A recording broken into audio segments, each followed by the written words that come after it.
Hey, thanks for stopping in. Chef Billy Parisi here from Heinen's Grocery Stores. I'm going to show you how easy it is to make a beautiful, delicious roasted beef tenderloin. This technique is foolproof for the most perfect, desired internal temperature ever. You are going to love it. When it comes to cooking a big piece of meat like this and wanting to serve it up medium rare or medium, I understand how nervous you can be. Has it been in the oven too long? Has it not been in there long enough? Is it overdone? Is it overcooked? I'm going to show you this foolproof way when cooking a beef tenderloin. So the first thing we're going to do is take that big, beautiful 3-pound beef tenderloin roast right out of the refrigerator. You can absolutely pick this up from your Heinen's grocery stores in the butcher department. To start off with this though, we want to truss it. Doing this will help seal in the juices in the beef tenderloin and help hold its shape. Here's what you need. Grab some butcher's twine that's about 2 yards long. I always like to have extra even though this piece of meat is short, better to have more than less. Go ahead and take some of the butcher's twine and wrap it underneath and around the end of one side of the beef tenderloin. We're going to simply tie a knot. A double knot to make sure it doesn't go anywhere. The next thing I do is I go up about 1.5 inches to 2 inches. I mark my finger, then I take the long piece of the butcher's twine and I wrap it underneath and around the beef tenderloin. Take that long piece where your finger is still holding on the other one and wrap it underneath and pull. Boom, you've got this nice tight truss on this beef tenderloin. Simply continue to do this all the way down the tenderloin until the very end. Once you get there, we're going to wrap it around underneath. So go ahead and give it a little flip, and I'm going to go under every other piece of butcher's twine that you see until you get to the very end again. Go ahead and grab that other little piece that you tied up first.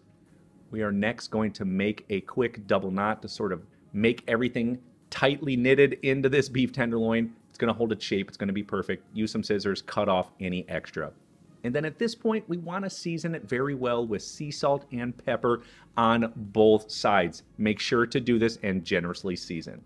Now, at this point, this is when you can add on a rub if you'd like. Maybe you've got a nice southwestern rub or maybe a sort of rustic rub you want to put on there. Or if you just have finely chopped garlic and herbs, you can do it at this time. This is when you want to do it. For me, I like a little chimichurri sauce, but I don't put that in until I get in the oven. I'll show you that in a few seconds. So now what we're going to do is head right over to the cooktop. I've got a nice large rondeau pan. You can absolutely just use a large frying pan or even a cast iron skillet. That would be great. We're going to add in some olive oil. Make sure you get the oil smoking just like in my sauteing video. Once it is to this perfect consistency, add in that beef tenderloin. We want to cook it for 3 to 4 minutes on each side, all 4 sides. You have to take the time to do this because the oven is going to be cooler in temperature. It's not going to be some 400, 425. You have to get that brown on there. It should look just like this. Absolutely gorgeous. And like I said earlier, at this point, this is when I add on some of that chimichurri, or if you have some fresh herbs and olive oil or garlic, you can do it now. Just rub it all over the top. Looks gorgeous. Going in the oven on 275 degrees. It's going to take in between 20 and 25 minutes for this to be a perfect medium rare internal temperature. And if for some reason you don't like medium rare, add an extra 10 minutes to get medium, another 10 minutes to get medium well, and then another 10 to 15 to get well done. And in any case, you should always use a thermometer. Once you hit that 120 to 125 mark for medium rare, you pull out that beef tenderloin. Remember, when you do it, it will carry over cook and it will actually rise a few more degrees even above that. So once your beef is done, let's take it out. Looks amazing, smells delicious in here. I'm just going to set it on the cutting board to let it rest for a few minutes, soak all those juices back in. And in the meantime, I'm just going to slice off the butcher's twine. Make sure to get rid of that. No one likes to eat butcher's twine with their beef. Once it is nice and rested, we're just going to slice it. Perfect, beautiful, medium rare internal temperature, just like my family and friends love.